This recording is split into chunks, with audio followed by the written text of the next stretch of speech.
یه فرصت برای پرسپولیس از جناح راست ارسال بروی دروازه. یه فرصت هست، حالا ضربه که میتونه به گل تبدیل بشه. میلاد محمدی هنوز پاس داده به عقب. آلیشا یه فرصت، ضربه و گل توی دروازه پرسپولیس به گل میرسه. ورزشگاه نیمیش میترکه، نیمی دیگهش ساکت نشسته.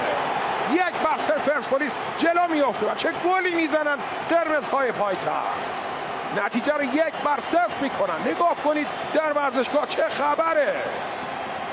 و کریم باقری خوشحال از این که تیمش فعلا تا اینجا پیش افتاده. و بیرانوند رو میبینید که دروازش باز شد با ضربه محکم.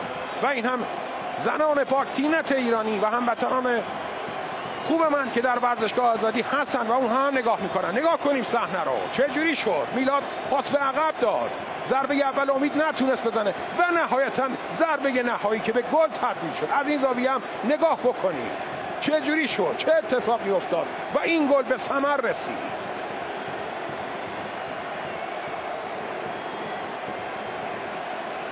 شوتی که به زیبایی زده شد و سروش تلافی میکنه اون اخراج بازی رفته خودش رو. چه گلی هم میزنه سروش رفیعی.